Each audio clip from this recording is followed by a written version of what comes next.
શ્રી કૃષ્ણ જન્માષ્ટમી 19મી સાર્વજનિક શોભાયાત્રાના આખરી ઓપ અપાયો. સેલ્ફી લિંકનું કરાયું લોકાર્પણ.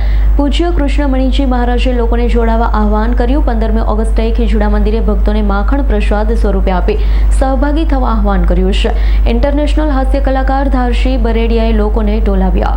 જામનગરમાં ભગવાન શ્રી કૃષ્ણના જન્મોત્સવને વધાવવા માટે સમગ્ર દેશમાં હર્ષોલ્લાસપૂર્વક વિવિધ આયોજન થઈ રહ્યા છે. જામનગરમાં પણ પ્રતિવર્ષની માફક આ વર્ષે શ્રી કૃષ્ણ જન્માષ્ટમી સાર્વજનિક શોભાયાત્રાનું 19મા વર્ષે આયોજન થઈ રહ્યું છે. અંતર્ગત સોમવારે સાર્વજનિક જન્માષ્ટમી શોભાયાત્રાના સંકલન માટે બેઠક યોજાઈ હતી. આખરી ઓપ આપવામાં આવ્યો છે. આ વર્ષે જન્માષ્ટમી પૂર્વે 15 ઓગસ્ટે કાન્હાને મારું માખણ અંતર્ગત ભક્તોને માખણ ધરાવી સહભાગી બનવા આયોજન કરાયું છે. આ સાથે જન્માષ્ટમી માટે ખાસ સેલ્ફી લિંક પણ ખુલ્લી મૂકવામાં આવી છે. ભગવાન શ્રી કૃષ્ણના જન્મોત્સવને વધાવવા માટે જામનગરમાં સાર્વજનિક શોભાયાત્રા અંતર્ગત શહેરભરમાં 19 જેટલા જાહેર સ્થળોએ જન્માષ્ટમી શોભાયાત્રામાં આહવાન કરાતા જુદા જુદા સંસ્થા અને મહાનુભાવોના સહયોગથી 150થી વધુ બેનરો લગાવવામાં આવ્યા. ઉપરાંત ઓટો રિક્ષા અને જાહેર સ્થળોએ સામાજિક અને રાજકીય અને સામાજિક અગ્રણીઓ દ્વારા જન્માષ્ટમી શોભાયાત્રામાં આહવાન કરતા મોટા બેનર અને હોલ્ડિંગ્સ પણ લગાવવામાં આવ્યા છે. ઉપરાંત શ્રી કૃષ્ણ જન્માષ્ટમી સાર્વજનિક શોભાયાત્રા સમિતિ દ્વારા 10,000થી વધુ બાઇક અને વિવિધ વાહનો માટે ભગવાન કૃષ્ણના રાઉન્ડ સ્ટીકર લગાવી કાન્યામયી વાતાવરણ બનાવવામાં આવ્યું છે. જન્માષ્ટમી પહેલા જામનગરમાં સાર્વજનિક શોભાયાત્રા માટે ભારે ઉત્સાહ અને ઉમંગ જોવા મળી રહ્યો છે. કૃષ્ણ જન્માષ્ટમીની સાર્વજનિક શોભાયાત્રા પૂર્વે આ વર્ષે શોભાયાત્રા તેમજ મટકી ફોડ અને સ્વાગત કાર્યક્રમને સુચારુ રૂપે દિવ્ય અને ભવ્યતાપૂર્વક આયોજન. જન્માષ્ટમી શોભાયાત્રાના સંકલન માટે આખરી ઓપ આપવા કૃષ્ણ પ્રણામી ધર્માચાર્ય 108 કૃષ્ણ મણીજી મહારાજના અધ્યક્ષ સ્થાને બેઠક યોજાઈ હતી. જામનગરમાં નીકળનાર શ્રી કૃષ્ણ જન્માષ્ટમીના સાર્વજનિક શોભાયાત્રા 5 નવતનપુરી ધામ ખીજુડા મંદિર ખાતે 16 ઓગસ્ટ 2025 શનિવારે સવારે 8:30 કલાકે પ્રસ્થાન કરશે. શોભાયાત્રામાં 25 જેટલા વિવિધ સંગઠનોના ધાર્મિક ફ્લોટ્સ જોડાવાના છે. ઉપરાંત 11થી વધુ સ્થળોએ શોભાયાત્રા દરમિયાન મટકી ફોડ અને સ્વાગત માટે પણ એક દરું આયોજન કરવામાં આવ્યું.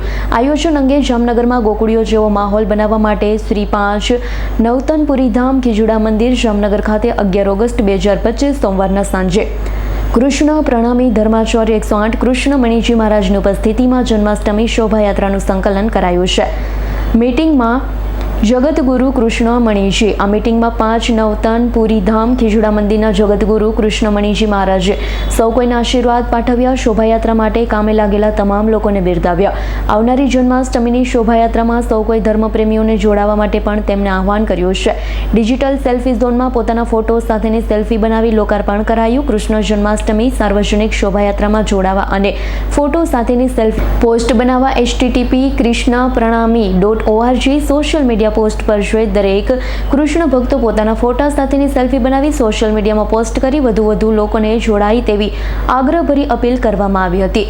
ઉપરાંત આ વર્ષે ખાસ જન્માષ્ટમી પૂર્વે નવા અભિગમ સાથે કૃષ્ણ ભક્તોને શોભાયાત્રા દરમિયાન ભગવાન કૃષ્ણની ભાવતા માખણ ધરાવી સહભાગી થવા અનોખું આયોજન કરવામાં આવ્યું છે. કાન્હાને મારું માખણ અંતર્ગત જામનગર શહેરભરમાં વસતા તમામ ધાર્મિક સંસ્થા, ભક્તજનો, મહિલા મંડળ, સત્સંગ મંડળને ખાસ 15મી ઓગસ્ટના રોજ સાંજે 4 થી 5 કલાક દરમિયાન પોતાના ઘરેથી તાજું માખણ લાવી 5 નવતનપુરી ધામ ખીજુડા મંદિર ખાતે ભક્તિભાવ સાથે માખણ અર્પણ કરવા માટે આહવાન કરાયું છે. આ માખણ શોભાયાત્રાના રૂટ પર ભગવાન કૃષ્ણની શોભાયાત્રા નીકળે તે દરમિયાન મટકીઓ બાંધવામાં આવશે, પધરાવવામાં આવનાર છે. કન્હૈયાના સૌ કોઈ પ્રેમથી ભક્તિ પોતાનું માખણ ધરાવે તેવા પ્રકારનો નવો અભિગમ સાર્વજનિક શોભાયાત્રા સમિતિ દ્વારા અપનાવવામાં આવ્યો. બેઠકમાં ઇન્ટરનેશનલ હાસ્ય કલાકાર ધારશી બેરડિયા અને જન્માષ્ટમીના સાર્વજનિક શોભાયાત્રાના આયોજનમાં લાગેલા દરેક સંસ્થાના પ્રતિનિધિઓને બિરદાવ્યા હતા. સનાતન ધર્મના ભગવાનના અવતરના અવસરોને લઈ થઈ રહેલી ઉજવણીમાં પોતે સહભાગી થશે તેવી વાત ઉપસ્થિત સૌ કોઈ અગ્રણીઓએ હાસ્યની સાથે સાંસ્કૃતિક અને ધાર્મિક વાતોથી તરબોળ કરી કોઈને કૃષ્ણમય બનવા આહવાન કર્યું છે. છોટા કાશી ગણાતા જામનગરમાં કૃષ્ણ જન્માષ્ટમી 19મા વર્ષે નીકળનાર સાર્વજનિક શોભાયાત્રામાં જોડાનાર તમામ ધાર્મિક સંસ્થા, સામાજિક સંસ્થા, રાજકીય અગ્રણીય ધર્મપ્રેમીઓની આયોજન માટે મળેલી આખરી ઓપની બેઠકમાં કૃષ્ણ જન્માષ્ટમી સાર્વજનિક શોભાયાત્રા સમિતિના દિલીપભાઈ આશર, કિંજલભાઈ કારસરિયા, ભીમશીભાઈ પીઠિયા, ભરતભાઈ ડાંગરિયા, કિશનભાઈ વસરા સહિતના અગ્રણીઓ કોર કમિટીની બનાવી બેઠક હતી. આગેવાનોના સહયોગથી અત્યાર સુધીમાં થયેલા આયોજન અંગે વિચાર વિમર્શ પણ કરવામાં આવ્યો. શોભાયાત્રા વધુ ભવ્ય બને તે માટે તૈયારીઓને આખરી ઓપ આપવામાં આવ્યો છે. હર્ષલ ખંધેડિયાનો રિપોર્ટ, આજ 9 ન્યૂઝ, જામનગર. અમારી તમામ માહિતીથી અપડેટ રહેવા માટે જોડાયેલા રહો S9 ન્યૂઝ સાથે।